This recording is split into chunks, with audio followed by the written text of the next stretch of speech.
Bismillahirrahmanirrahim. Assalamualaikum warahmatullahi wabarakatuh. Bismillahil ahad. Wassalatu wassalamu ala man fis sama ismuhu Ahmad wa fil ardi ismuhu Muhammad.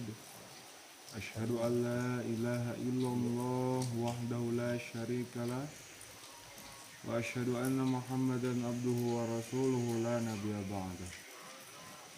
Allahumma sholli ala sayyidina Muhammadin wa ala alihi wa sahbihi ajma'in.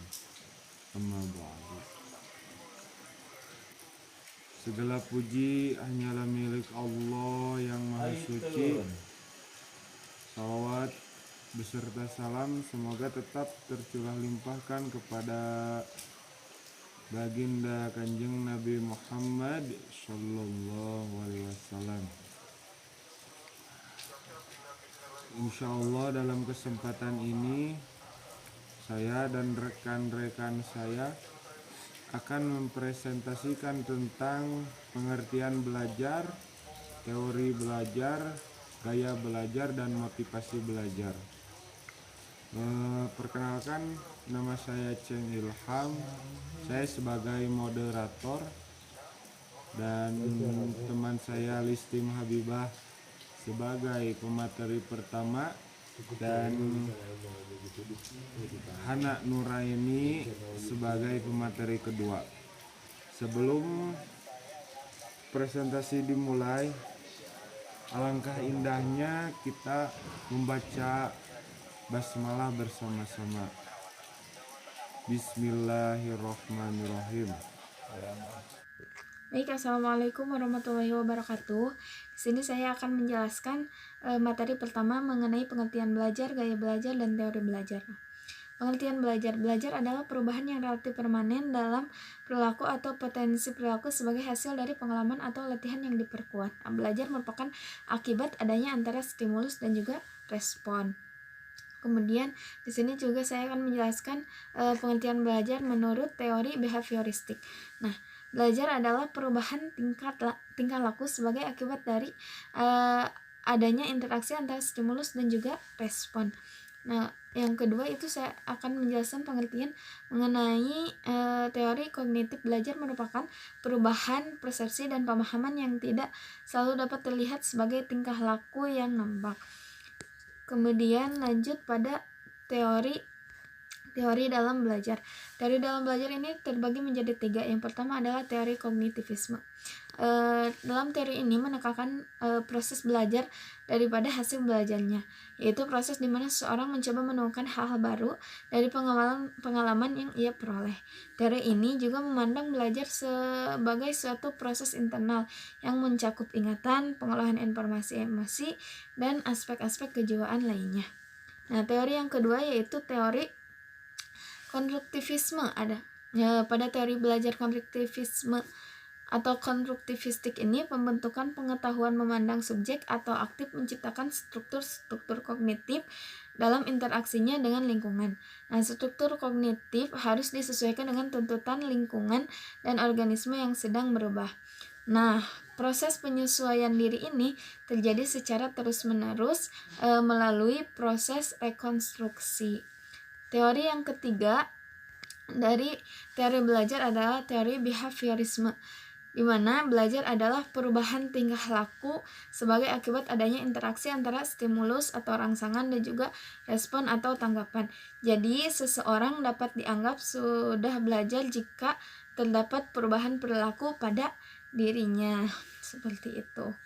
Nah, materi yang ketiga yaitu macam-macam gaya belajar. Macam-macam gaya belajar yang pertama itu ada gaya belajar visual. Gaya belajar visual yaitu kemampuan belajar dengan melihat. Gaya belajar ini digunakan dengan pada orang atau pada anak atau murid dengan indera penglihatan yang jauh lebih tajam dan juga lebih teliti.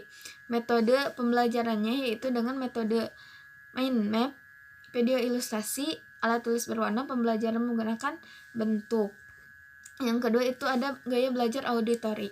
Ya, si orang atau siswa dengan belajar auditori ini memiliki indera pendengaran yang jauh lebih baik daripada dan jauh lebih fokus seperti itu. Nah, metode yang paling tepat dilakukan dalam belajar ini yaitu dengan musik, menggunakan media auditori, berdiskusi, bercerita di depan kelas, dan masih banyak yang lainnya. Yang ketiga itu ada gaya belajar kinestetik.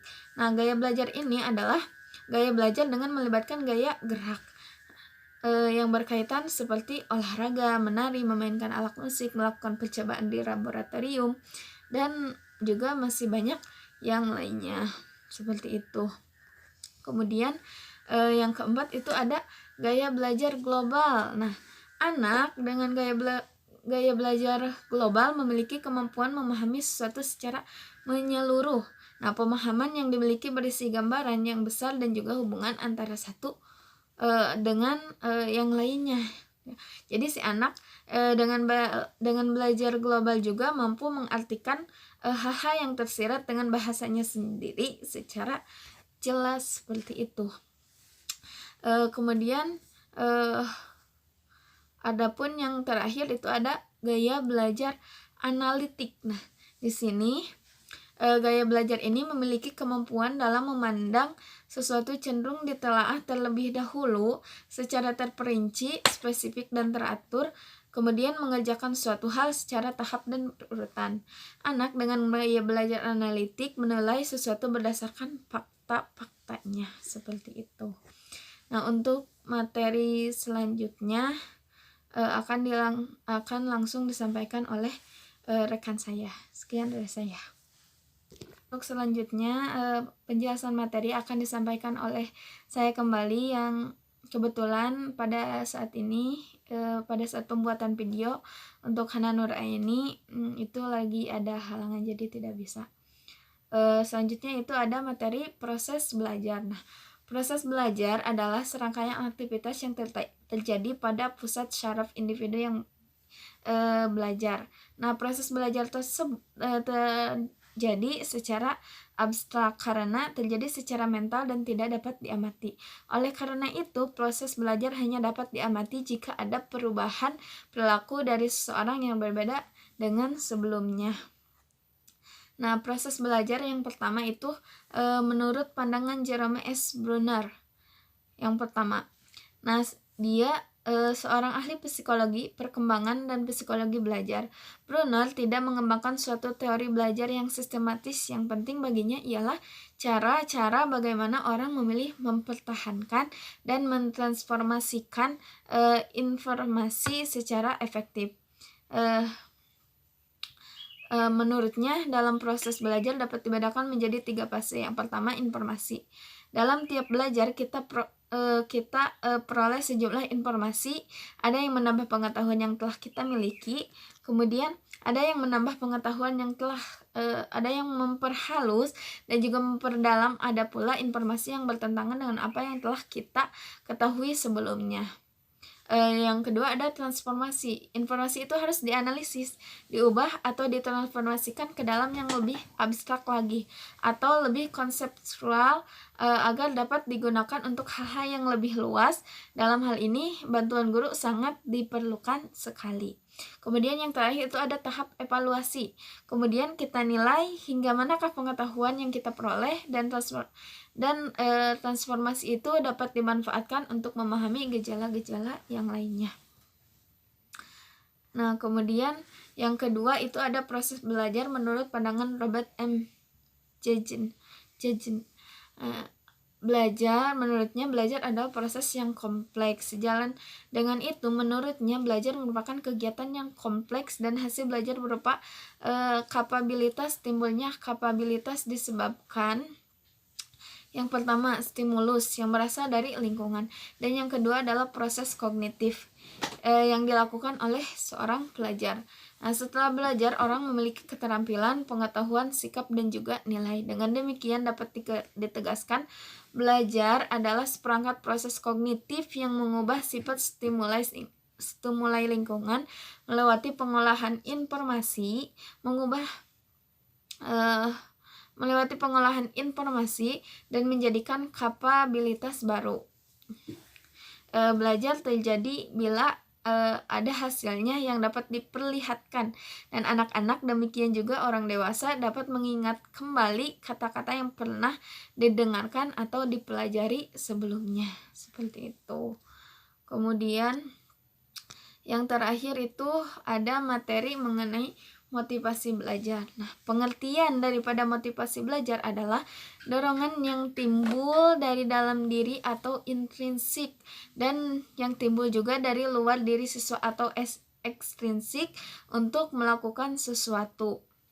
Nah, motivasi belajar menurut Jamarah, motivasi yang berasal dari dalam diri pribadi seorang disebut motivasi intrinsik, yaitu dimana motivasi yang menjadikan aktif atau berfungsinya tidak perlu dirangsang dari luar.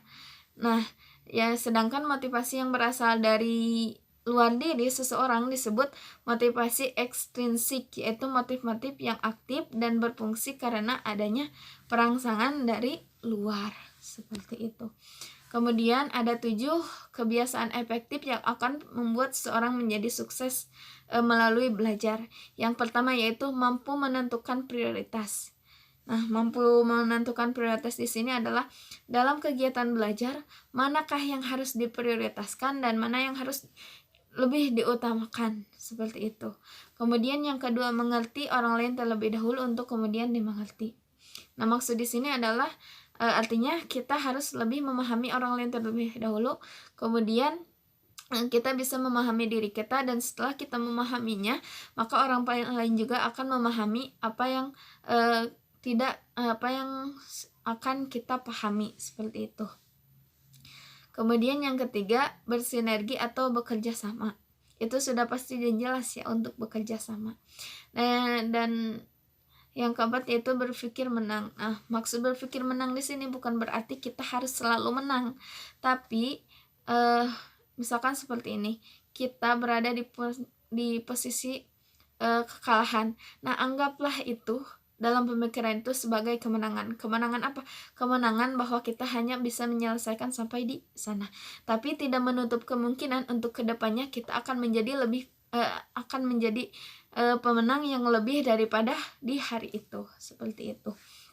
Kemudian yang kelima itu ada proaktif. Ini sudah jelas ya, kita harus proaktif itu dalam belajar.